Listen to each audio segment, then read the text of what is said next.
स्मृति भवन में doctor Ambedkar memorial welfare society Nagaur के तत्वाधान में बाबा साहेब डॉक्टर भीमराव अंबेडकर की 13वीं जयंती मनाई गई। जयंती समारोह कोविड-19 की गाइडलाइन की पालना करते हुए मनाई गई। कार्यक्रम में ज्यादा भीड़ एकत्रित न हो इसलिए ज्यादा नागरिकों को आमंत्रित नहीं किया गया। एक संक्षिप्त जयंती समारोह रखा गया। जयंती समारोह में मुख्य अतिथि नागौर एसडीएम अमित चौधरी थे तथा समारोह की अध्यक्षता नगर परिषद नागौर की सभापति नीतू बोत्रा थी। अमित चौधरी ने आज समय में बाबा साहेब के विचारों को प्रासंगिकता पर बल दिया। चौधरी ने बाबा साहेब की व्यक्तित्व को विश्व स्तरीय व्यक्तित्व बताया। नीतू बोत्रा ने आज की युवा पीढ़ी को बाबा साहेब के साहित्य को पढ़कर आगे बढ़ने हेतु आह्वान किया। पार्षद गोविंद कड़वा ने आज आधुनिक युग में बाबा साहेब के विचारों को लागू करने की बात की। पार्षद नवरत्न बोत्रा ने वेलफेयर सोसाइटी की पूरी तरह से सहयोग करने की बात कही। सोसाइटी के अध्यक्ष भजन सिंह ने समारोह में बाबा साहेब के देश के प्रति किए गए महान कार्यों की संक्षिप्त में बताया। सोसाइटी के सचिव ओपी वर्मा ने समारोह में पधारे हुए महानुभावों का आभार प्रकट किया। पीडब्ल्यूडी के रिटायर्ड अधीक्षण अभियंता श्रवण कुमार जारोलिया व डॉक्टर दिनेश फुलवारिया ने भी बाबा साहेब के कार्यों की व्याख्या की। आज इस जयंती समारोह में नगर परिषद के पार्षद ओम प्रकाश मेघवाल, जगदीश कुरडिया, अजय चांगरा सहित कई गणमान्य नागरिक उपस्थित थे। कार्यक्रम का सफल संचालन उपराज्य व्याख्याता राजकीय उच्च माध्यमिक विद्यालय तौसर ने किया। आप जो जिन्होंने पुष्पांजलि अर्पित कर दी वो अपना अपना स्थान ग्रहण करने की कृपा करें।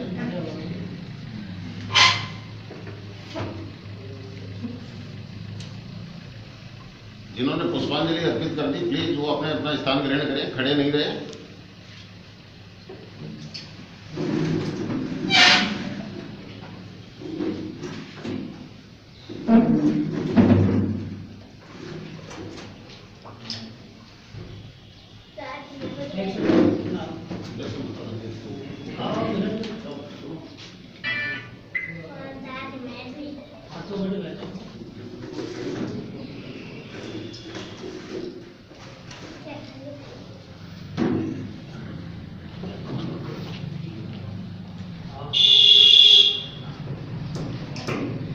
एक जने आके बाबा साहब को पुष्पांजलि अर्पित करेंगे। एक जने वापस अपने सीट पे बैठ जाएं।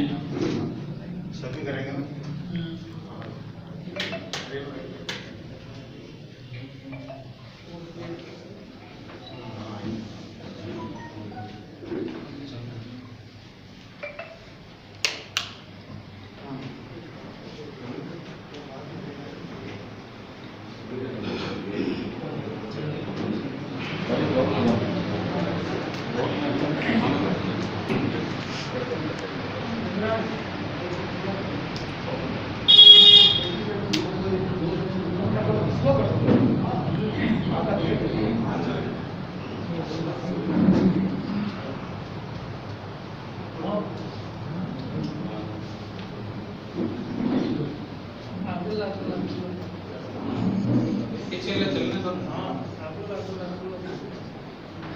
एक्शन साहब श्रवण कुमार जी से निवेदन करना चाहूंगा कि आप आज के इस जयंती समारोह के उपलक्ष्य में अपने विचार व्यक्त करें। एक्शन साहब श्रवण कुमार जी। एक्शन साहब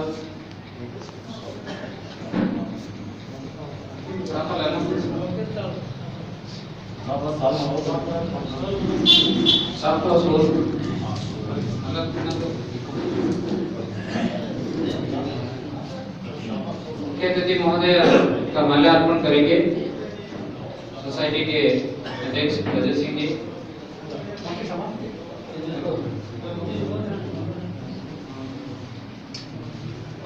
कि बाबा साहब के चरणों में पुष्प करके पुष्पांजलि करें और मैं इन साहब का माला बना के स्वागत करें।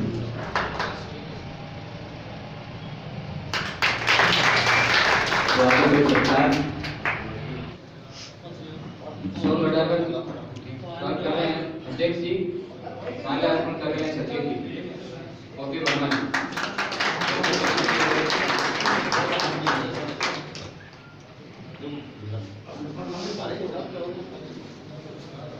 कैलाश जी से निवेदन करना चाहूंगा नवरत्न जी बोत्रा का सबको कहना का स्वागत करेंगे। गणपत जी से निवेदन करना चाहते हैं कि आप माला पहनाएं गौतम जी की। आप एक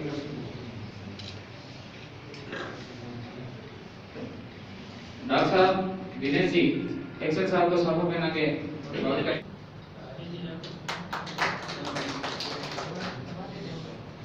हरिनाम जी जाओ। मुकेश जी जाओ। जगदीश जी को माला पहनाएंगे पार्षद जगदीश जी कोरडिया आइए। नगर परिषद के सभापति महोदय के साथ आपकी टीम लालाराम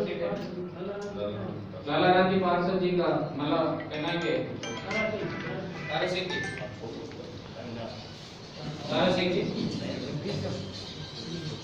मेरी जानकारी नहीं है पार्षद महोदय जो अभी नवनिर्वाचित हैं हमारे बीच में हैं तो अविनाश जी आगे हैं। माला पहनाएंगे नथुराम जी वकील साहब।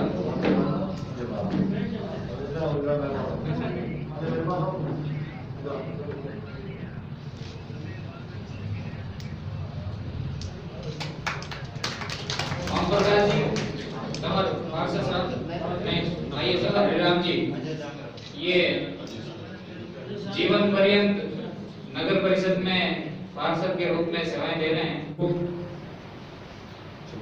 हजारों सालों से हमारा देश एक ऐसी विकृत मानसिकता से ग्रसित था जिस कारण से पूरा देश को जो खंडित कर रखा था। हजारों साल उसी मानसिकता के कारण से हजारों सालों तक जो है हमारा देश गुलाम था। 200 साल अंग्रेजों के कारण से गुलाम नहीं था, हजारों सालों तक गुलाम था, क्योंकि उस व्यवस्थाओं ने हमारे देश के लोगों को इस तरह से बांट चुके थे, जो विशेष करके 3 समुदाय थे जो उन्होंने अपना अपना काम संभाल रखा था कि देश की रक्षा कौन करेगा, सैनिक कौन बनेगा तो एक विशेष कौम ही बनेगी, देश में व्यापार कौन करेगा तो एक विशेष कौम ही करेगा, देश की दूसरी व्यवस्था को गवर्न कौन करेगा तो वो एक विशेष समाज ही करेगा। उसी का परिणाम रहा कि मुट्ठी भर लोग आते थे और लाखों लोगों को गुलाम की तरह से उसको जिंदगी जीने के लिए मजबूर करते थे। सब जानते हैं, इस बात को सब जानते हैं। और दूसरे देशों के अंदर क्योंकि इस तरह की मानसिकता नहीं थी, वहां प्रत्येक नागरिक को समान अधिकार था। प्रत्येक नागरिक वहां दूसरे देशों का हर जिम्मेदारी को उठाने के लिए तैयार था और जिम्मेदारी उठाता था। इसलिए वो संगठित रहते थे, वो एक रहते थे, वो ताकतवर रहते थे, जिस कारण से वो देश छोटे छोटे देश और जो हमारे देश के 5वें हिस्से के बराबर नहीं थे, उन देशों ने भी हमारे ऊपर आकर के हुकूमत करी और हमें बुरी तरह से लूटा खसोटा और ये भी नहीं बल्कि हमारे देश के यहाँ के गरीब लोगों को ले जा करके उन्हें गुलाम बना करके गुलामों की जिंदगी जीने को मजबूर किया। और यहाँ तो हिंदुस्तान में तो खैर हमारी गुलामी व्यवस्था थी ही। इन सब व्यवस्थाओं को अगर किसी ने ध्वस्त किया तो मात्र एक ही थे बाबा साहब। हमारे देश के अंदर बड़े बड़े संत, बड़े बड़े विचारक और कई भगवान के अवतार भी हुए, मगर इस व्यवस्था को कोई भी तोड़ नहीं पाया। इस व्यवस्था के अंदर हिंदुस्तान की आधी प्रतिशत 50% जो नारी जाति थी सबसे ज्यादा उत्पीड़ित वो थी। भले ही हम माता की पूजा करते हैं, नवरात्रा करते हैं, जागरण करते हैं, पता नहीं हम क्या क्या कर रहे हैं, परंतु सबसे ज्यादा पीड़ित थी तो नारी जाति थी। और उसके साथ में जो है कुछ बाकी सारी जो 80% जगह थी वो पीड़ित थी। उन सबका अधिकार बाबा साहब ने दिलाया, जो हमारे संविधान को लिख करके दिलाया। और आज हम लोग जो है हर तरह से जो है हर व्यवस्था को अपने अपने हिसाब से करते जा रहे हैं। वो एक समय था जब कुछ लोग जो है मकान अपना नहीं बना सकते, आप कपड़े नहीं पहन सकते, कपड़ों के भी मापदंड होते थे, औरतें जेवर नहीं पहन सकती, उसमें भी मापदंड होते थे। लोग हर आदमी खेती का काम भी नहीं कर सकता था, उसमें भी मापदंड होते थे। हर एक जगह पर एक ही चीज था कि ये करेंगे तो हम क्या करेंगे, या हमारी गुलामी कौन करेगा। और वो समय भी था कि एक राजा के मरने के ऊपर सैकड़ों दरिद्र लोग, जो हम जैसे दो दरिद्र लोग थे, उन लोगों को जिंदा जलाया जाता था, दफनाया जाता था, सिर्फ इस ये कह करके कि राजा की आगे सेवा कौन करेगा। इस घृणित मानसिकता के, इस घृणित और नीच मानसिकता के शिकार था हमारा देश। इन सब तथ्यों से बाहर निकालने वाले जो एक ही थे, जिसे मैं कहता हूं ये परम अवतारी है, ये परम अवतारी पुरुष है, जो लाखों और करोड़ों दुष्टों और राक्षसों की छाती पर पैर करके और सबको इसने न्याय दिलाया, अधिकार दिलाया। क्योंकि समय कम है इसलिए मैं बहुत ज्यादा कहना नहीं चाहता, क्योंकि हम लोगों को ज्यादा गुलामी नहीं है। अतः मैं आपसे इतना ही आखिरी में कहूंगा, बाबा साहब ने हमें सब कुछ दिया है, सब कुछ इन्हीं की देन है। हमें इनका श्रद्धा पूर्वक हमेशा हर साल और हर वक्त इन्हें हमें याद रखना चाहिए। किसी ये अवतारी से कम नहीं, ये हमारे देवता हैं, इन्हें देवता की तरह पूजा जाना चाहिए। जय भीम, जय भारत। नागौर एसडीएम सर अमित जी चौधरी हमारे बीच में पधार रहे हैं। एक्शन साहब ने जो बातें हमें बताई, उन बातों को अमल में लाना बहुत आज के समय की आवश्यकता है। ये बातें केवल अनुसूचित जाति या अनुसूचित जनजाति या अदर बैकवर्ड क्लास के ही लिए नहीं है, बल्कि सर्व सामान्य नागरिक के लिए भी ये बातें जरूरी है। क्योंकि देश किसी एक धर्म या किसी एक जाति से इसकी व्यवस्थाएं नहीं चलने वाली है। जो जाति व्यवस्थाएं इस देश के अंदर हैं, उन सब में सामंजस्य बिठाने के लिए बाबा साहब ने जो काम किया है, उसी बदौलत आज हम बाबा साहब को केवल एससी एसटी या ओबीसी वर्ग के नहीं, बल्कि इस देश के सभी धर्मों के, सभी जातियों के, यहाँ की जो जनरल कैटेगरी के हैं, सबको ही आज बाबा साहब इसलिए प्रिय लगते हैं क्योंकि इन्होंने ये जो व्यवस्थाएं दी है, जिनको लेकर आज हमारा देश आजादी के बाद जितने जो परिवर्तन हुए हैं, ये बाबा साहब की व्यवस्थाओं की देन है। और बाबा साहब ने खास करके जो डिप्रेस्ड क्लास के लोग हैं, उनको खास करके ये कहा है कि आप शिक्षित बने और संस्कृत रहें और अपने हकों के लिए संघर्ष करें। और उन बातों को जो व्यक्ति अनुसरण कर रहा है, जो समाज अनुसरण कर रहा है, जो वर्ग अनुसरण कर रहा है, वो आज हमारे साथ में आगे बढ़ रहा है। मैं गोविंद जी कड़वा जी से निवेदन करना चाहूंगा कि एसडीएम साहब आए तब तक आप संक्षिप्त में आज बाबा साहब को श्रद्धासुमन अर्पित करने के लिए दो सबके गोविंद जी कड़वा वकील साहब। मैं इस मौके पे एक छोटी सी बात कहना चाहूंगा कि आज जिस महापुरुष को याद किया जा रहा है, उनकी काबिलियत कितनी बड़ी थी, ये बात आदरणीय सरपंच जी एक्शन साहब ने बताई। और मैं ये मानता हूं कि अगर बड़े अधिकारी अगर सारी बात कह देते तो बाकी के लिए कुछ बचता नहीं।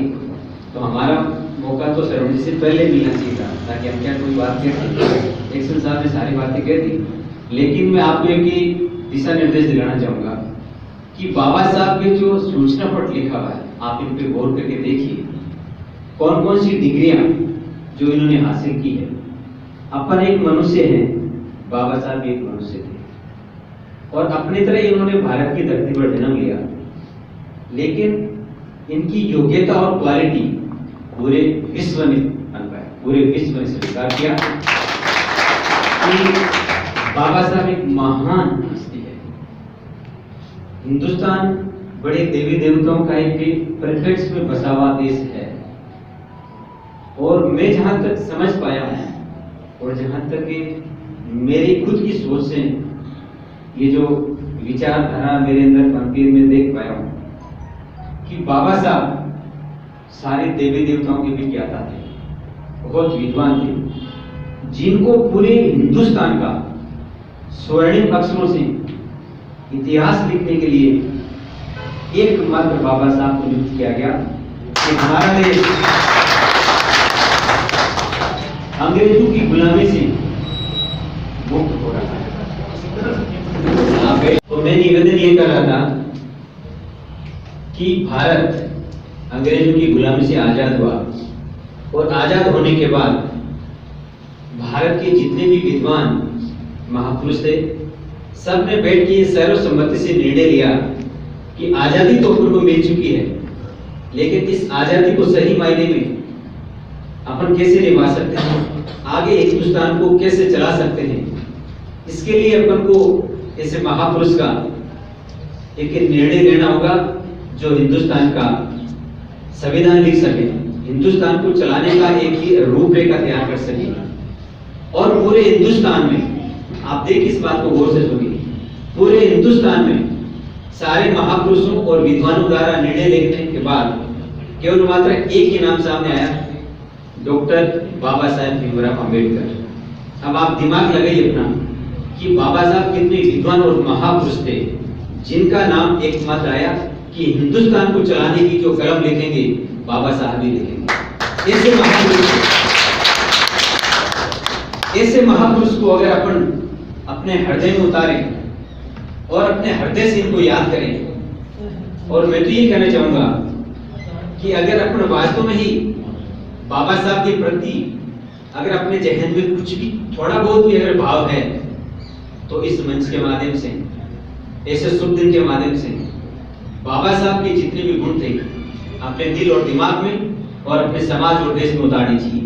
प्रत्येक व्यक्ति और प्रत्येक नागरिक को एक ही मैसेज देना चाहिए समाज के अंदर कि व्यक्ति वही अच्छा होता है जिसकी सोच बहुत अच्छी होती है, पॉजिटिव सोच होती है, समाज को सबको साथ लेके चलता हो, अच्छी विचारधारा रखता हो, मीठी बात करता हो, गलत बात कभी नहीं करता हो, समाज में कभी किसी तरह का गतिरोध पैदा नहीं करता हो, कभी किसी से दुर्भावना नहीं रखता हो, कभी किसी नशा प्रवृत्ति में शामिल नहीं रहा हो, हमेशा नशा प्रवृत्ति से दूर रहे।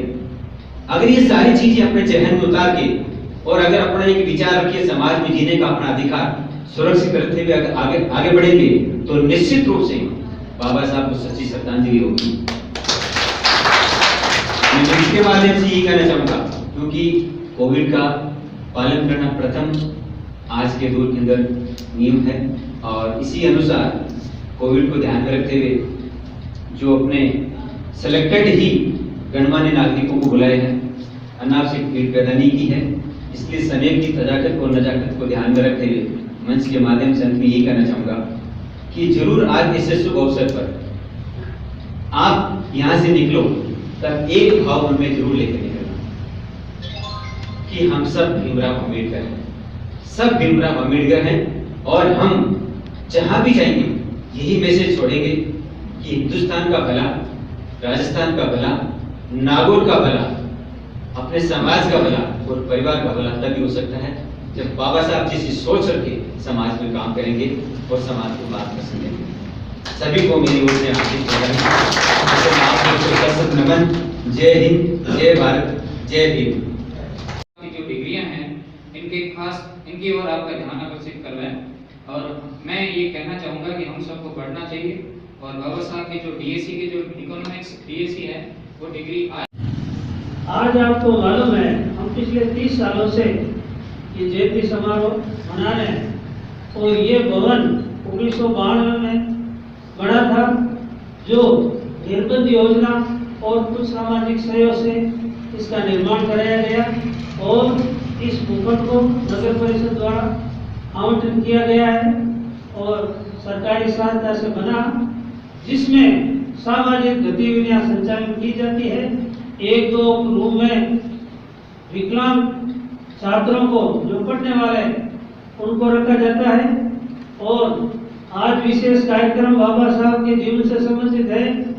उन्होंने अपने जीवन में बाल्यकाल से ही ये प्रण ले लिया था कि आज समाज में बिगड़ी हुई अव्यवस्था और भेदभाव, कुरीतियां, अंधविश्वास और न मालूम क्या क्या था, दंगा मस्ती से शासन चला रहे थे, इंसान को देख के जलता था, उसको एक इंसान का दूसरे इंसान का दुश्मन था, न्याय व्यवस्था चरमरे हुई थी, न्याय व्यवस्था थी नहीं।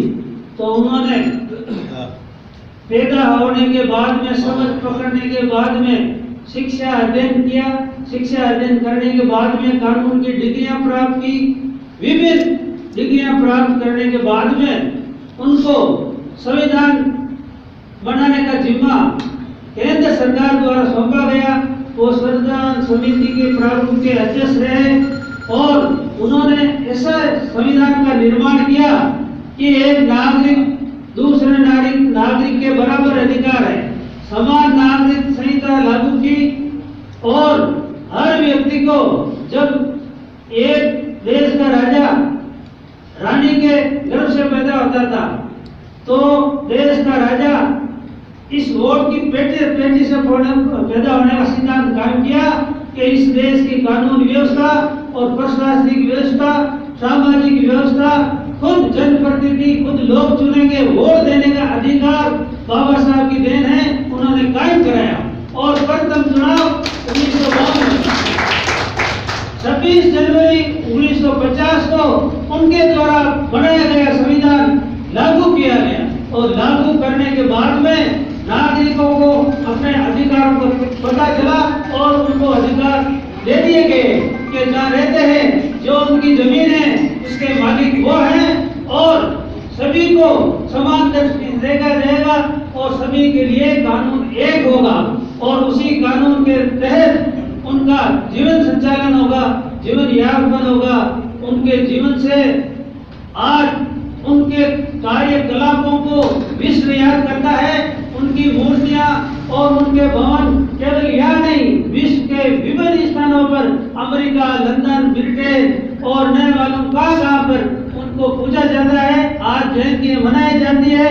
तो हमारे देश के लोगों को चाहिए कि उनके जीवन से प्रेरणा लें और उनसे सीखें और हर एक मानव से बंधुत्व कायम करें, भाईचारा कायम करें। उनका ये नहीं था कि कोई किसी से बड़ा है, कोई बंधुत्व कायम करने का उन्होंने सिद्धांत रखा। इतना कहकर मैं स्थान ग्रहण करता हूँ। बाबा साहब को कभी भूले नहीं, उनसे जीवन से प्रेरणा लेवे, मैं यही सब सच्चा था। माननीय सभापति महोदय, नगर परिषद के सभी साथी पार्षदगण, सभी जनप्रतिनिधि, समाज के सभी बंधु और सबसे प्यारे मेरे भाई और बहन, सबसे पहले तो मैं क्षमा चाहूँगा कि मैं थोड़ा लेट हो गया आने में। खेलने चला जाता हूँ आजकल छुट्टियों के दिन, आज ही मैं खेलने चला गया था। अब मैं इतना अच्छा जैसे करवा जी ने जितना और जी ने जितना बढ़िया वक्तव्य दिया, इतना अच्छा वक्ता मैं नहीं हूँ। तो मैं पहले आप सब लोगों से क्षमा चाहूँगा कि मैं ज़्यादा विचार तो नहीं रख पाऊँगा, लेकिन जितना मैंने पढ़ाई की है, जितना मैंने बाबा साहब को समझा, आज समाज का हर वर्ग किसी भी प्रकार से बाबा साहब के पद चिन्हों पे चलते हुए आज भी हम देखते हैं कि समाज में एक सामाजिक समानता है और सामाजिक न्याय की कमी है। कई बार अपन अपने आसपास ही ऐसी घटनाएं देखते हैं जिसमें अपन को बाबा साहब के आदर्शों पे चलने की जरूरत पड़ती है और वहाँ से अपन ज्ञान ले सकते हैं, मतलब वहाँ से अपन एक प्रेरणा ले सकते हैं उनके जीवन से। तो मुझे तो लगा कि फंक्शन आप सामने वाला जो अपने छात्रावास है उसमें रख रहे होंगे तो बड़ी जगह होगी। पहले मैं छात्रावास आता रहा हूँ, ये तीनों जरूरी समय याद है मुझे, मैं आता रहता हूँ उसके बाद, एक दो बार आया हूँ की बात की। तो आज 14 अप्रैल पे बाबा साहब की जयंती पे मेरी तरफ से आप सबको बहुत बहुत शुभकामनाएं। और सभी बच्चों को मैं पहले भी एक बार इन्वाइट करके गया था, लेकिन ये मेरी तरफ से केवल एक, आप सबको मेरी तरफ से बहुत बहुत शुभकामनाएं।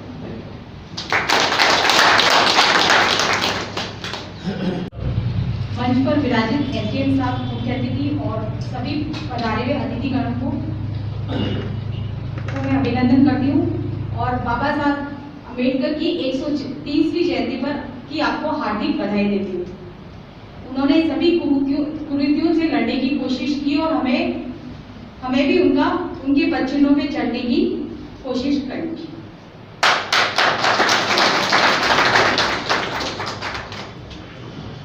बहुत बहुत धन्यवाद मैडम। अब मैं आमंत्रित कार्यक्रम के मुख्य अतिथि महोदय श्रीमान एसएन साहब, अध्यक्ष सभापति महोदय, उपस्थित नगर समारोह के नवनिर्वाचित पार्षद,